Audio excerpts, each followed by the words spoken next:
warahmatullahi wabarakatuh. Selamat malam dan salam sejahtera bagi kita semua. Bapak Ibu guru hebat seluruh Nusantara, peserta pelatihan berbagi praktik baik menciptakan kelas interaktif.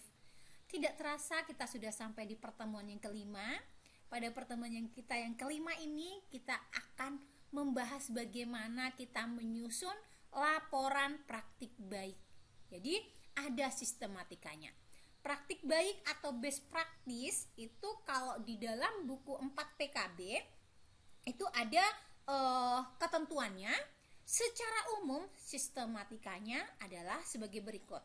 Yang pertama adalah latar belakang masalah, kemudian ada identifikasi masalah, itu di bab 1 ya. Kemudian tujuan, hasil yang diharapkan, dan pelaksanaan, dan hasil penyelesaian masalah seperti apa, kemudian ada simpulannya. Jadi kalau di dalam kita menyusun praktik baik itu seperti yang sudah saya sampaikan tadi, ada bab satunya itu di latar belakang masalah.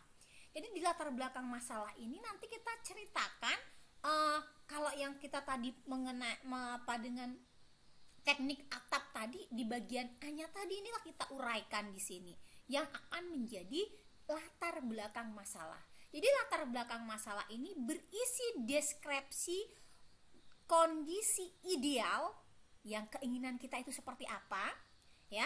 Tadi guru ingin siswanya antusias dalam belajar, kemudian dari biasanya juga kita harus sertakan kutipan-kutipan tadi ya, kondisi idealnya dalam pembelajaran seperti apa. Jadi siswa yang antusias belajar itu seperti apa sih, kita mungkin ambil kutipan definisi antusias dalam pembelajaran itu seperti apa. Ada mungkin pakai teori, pakai undang-undang, ada pendapat ahli atau referensi seperti apa yang mungkin Bapak Ibu miliki gitu ya.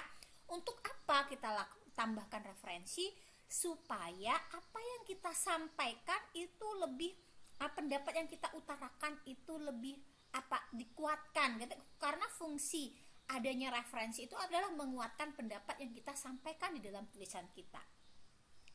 Baru lalu munculkan masalah yang terjadi. Jadi supaya terjadi gap, supaya terjadi ketidakseimbangan antara harapan dan kenyataan. Jadi kita harus munculkan masalah yang terjadi yang betul-betul menjadi sebuah permasalahan nyata, ya, bukan permasalahan yang kita buat-buat. Jadi memang permasalahan nyata, penyebabnya apa, dampaknya seperti apa kalau tidak kita selesaikan. Dan kita tuliskan juga alternatif pemecahannya atau solusi yang mau kita ambil itu kira-kira seperti apa. Oke, baru nanti di bagian yang kedua itu ada identifikasi masalah. Ini masih di bab 1 ya. Masalah yang kita hadapi sebagai pendidik itu di dalam kelas seperti apa. Nah, jadi kita identifikasi satu persatu nantinya. Jadi kalau misalnya Bapak Ibu yang bukan guru, yang tenaga kependidikan, bisa pengawas, bisa kepala sekolah, sama tetap juga memiliki permasalahan. Kita tuliskan, kita uraikan, kita identifikasi satu-satu apa masalahnya, baru tujuannya. Di bagian ini kita sebutkan tujuan yang ingin kita capai dari proses pelaksanaan praktik baik ini atau best practice kita ini. Jadi secara umum ya untuk meningkatkan profesionalisme kita sebagai tenaga pendidik ataupun kependidikan.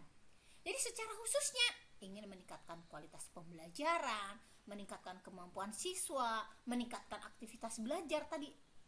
Antusias siswa kan berarti aktivitas belajarnya baik secara individu maupun secara kelompok.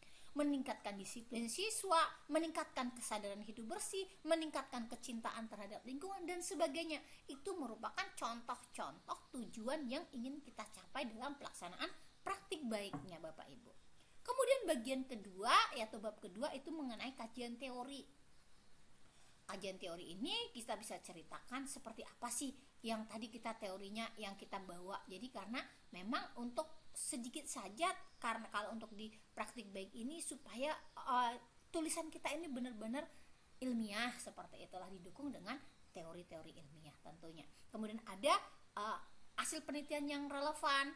Orang sudah pernah melakukan seperti ini, apa sih hasilnya, seperti apa, tekniknya seperti apa, modifikasinya atau perbedaan dengan yang kita lakukan nanti kan akan kelihatan seperti apa. Baru kerangka berpikir ada hipotesis tindakan kalau misalnya kita lakukan membuat hipotesisnya. Jadi dengan strategi ini kita kan punya angan-angan nih. Kalau kita pakai strategi ini, harapan kita pembelajaran akan lebih baik. Tadi kalau kita tadi sudah punya solusinya adalah pemanfaatan handphone dalam proses pembelajaran, hipotesisnya berarti pemanfaatan handphone dalam pembelajaran akan meningkatkan antusias siswa dalam proses pembelajaran.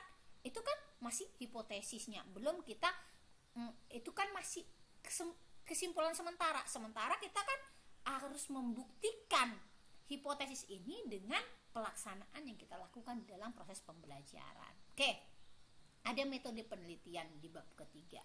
Di metode penelitian seperti biasa kita tidak terlalu rumit sebenarnya Bapak Ibu, kita hanya ceritakan setting penelitiannya. Makanya di pertemuan yang ketiga kita sudah sebutkan di mana penelitian ini, tempatnya, kapan waktunya, siapa saja sasarannya. Nah, teknik pengumpulan datanya nanti juga akan kita tuliskan di sana. Seperti apa misalnya kita melihat, makanya kita tanya indikatornya seperti apa antusiasme belajar tadi. Apa yang mau kita lihat, jadi kita bisa melihat teknik pengumpulan datanya seperti apa. Kalau kita melihat misalnya indikator antusiasme belajar, berarti dari kehadirannya, dari pengumpulan tugasnya, dari hasil belajarnya, kita akan kumpulkan itu melalui apa misalnya? Apakah observasi, apakah wawancara, atau dokumentasi, atau catatan harian, atau kita buat angkat, atau kombinasi dari beberapa teknik yang ada, gitu ya.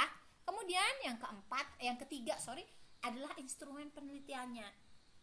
Jadi kita harus bisa mengukur fenomena yang terjadi, atau kita bisa mengukur ketercapaian itu dengan adanya sebuah instrumen tentunya. Ya tadi dengan kita mau pakai apa? Nah, kalau mau pakai observasi ya silakan pakai observasi. Kalau misalnya mau pakai dokumentasi ya silakan gunakan instrumennya berupa dokumentasi atau wawancara dan lain sebagainya. Baru teknik analisis data.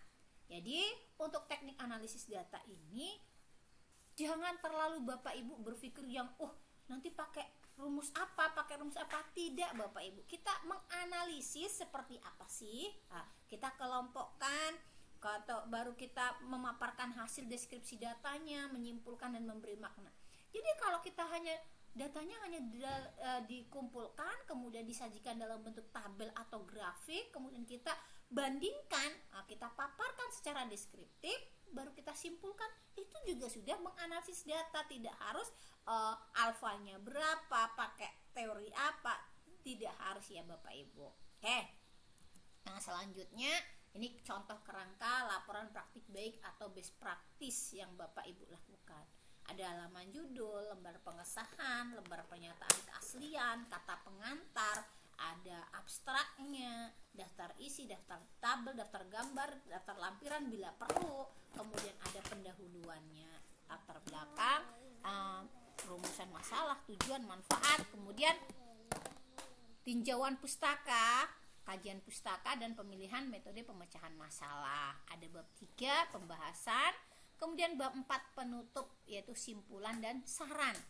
Oke, ini saya ambil kerangkanya dari buku 4 PKB ya. Jadi di sana sudah ada format bakunya seperti itu. Jadi kalau kita buat ini lengkap, ini bisa kita ajukan untuk kenaikan pangkat dengan angka kredit 2. Oke, baik Bapak Ibu, itu saja pemaparan kita di materi yang pertemuan yang kelima, sekaligus pelatihan terakhir di dalam e-Guru Academy batch 2 yang saya bawa selama 6 bulan. Pertemuan kita sudah lakukan, pastinya banyak tutur kata atau perbuatan atau chat dari saya yang mungkin kurang berkenan bagi Bapak Ibu. Saya mohon maaf apabila ada yang bisa sedikit dari pemaparan yang saya berikan bisa bermanfaat. Monggo silahkan dipraktekkan, ditransferkan juga kepada teman-teman yang lain. Mudah-mudahan apa yang kita lakukan dicatat oleh Allah Subhanahu wa taala sebagai amal ibadah. Saya akhiri, wabillahi taufik wal hidayah. Assalamualaikum warahmatullahi wabarakatuh.